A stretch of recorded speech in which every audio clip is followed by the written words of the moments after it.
Okay, so within your kit, you're going to have one 12 by 12 canvas. And with the first round of kits, so this is just basically the test round of everything, they are a little bit cheaper canvases. I plan on doing more expensive ones when I actually start selling them. I just felt like it was more cost effective for at least just to try it out.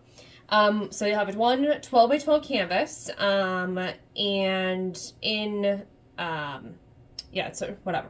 One 12 by 12 canvas, and then you're going to have a 5 by 5 canvas panel. And why I'm including this is because it's always good whenever you're doing fluid art, especially if you've pre-mixed paint, is to test out the way that the paints are going to interact. So you make to make sure that they'll interact the way you want them to, make sure everything's mixed correctly, and if you need to adjust from there, you would adjust. For the most part, I don't think you would need to adjust anything. If anything, it would be you would need to adjust the base or pillow paint, which will be the white paint, which is what goes down first. And with that, most likely, it'll be just thinning it out. So, and I'll let you know kind of like roughly how much water you need to add. It's not a lot. It's just to make sure that the paint moves on the canvas like you want it to.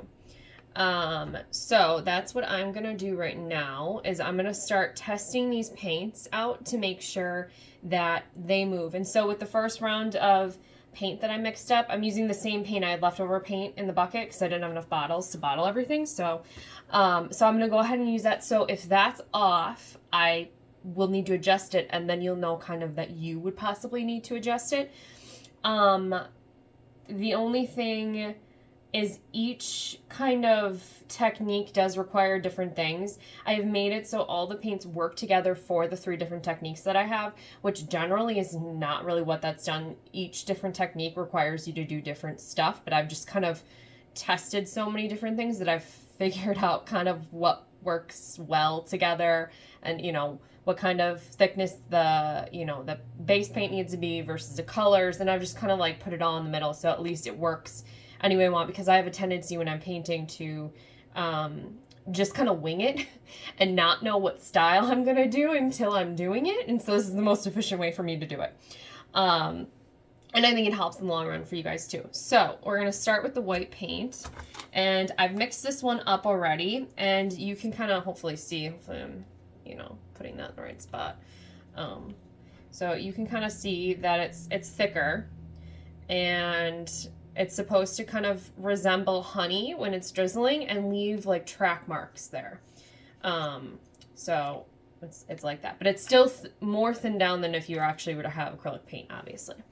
So you're going to take this and just put a little bit on when you're testing. So in a pile, kind of like this. And I can already kind of tell this might be a little too thick for at least moving the stuff. So then what you do is you just rotate it out, stretch it out, and see how well it moves. So if it's moving very, very slow and you don't see a lot of movement, you might want to add water to it. So mine seems like it's moving okay, but it might not be the best for the first, well, actually, it would probably be okay for the first. So the flower bloom. So when you keep the flower in the middle of the canvas, this probably is okay because I'll spread the white paint out all throughout the canvas, and it should be fine. But let's just test the colors out. So I have 3 colors in this kit, and I'm going to mix them up. And like I said, you just gently mix in the middle. You don't want to mix too aggressively because then you'll get too many bubbles. So I'm going to take the stir stick and literally just do this, the small amount. And you'll probably just want to do like 1 squirt of it. So now the order in which you put the paint colors is kind of up to you. It depends on what you want to be shown, what you want to be, like what you want sticking out. And so with this, I'm just gonna, it doesn't really matter on my order, but on here, but we'll just see how it goes. So I'm just gonna do blue one or dark one in the middle. And the turquoise, which is kind of a flatter turquoise. There's not as much shine to it. I tried to add some. And then you can, because I didn't talk about it before, you can see the colors, they're thicker too. I would say they're actually a little bit thicker than the base paint.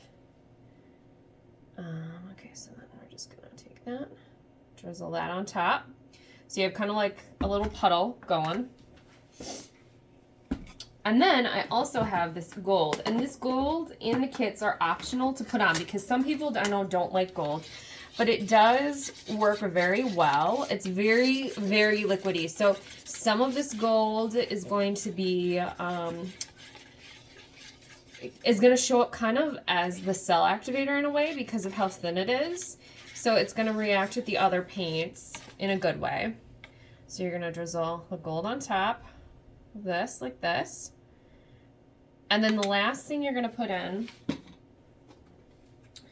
is the cell activator, which is the black. And that's really what makes everything work. Okay. And so we're going to drizzle that.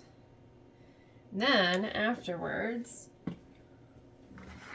let's get all these caps out of the way.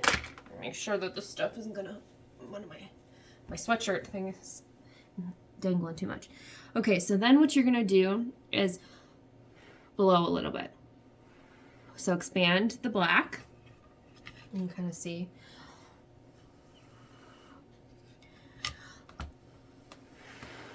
And then push it out. This might be hard to see in this because there's not paint spread out throughout the entire thing, so we'll see how it works, but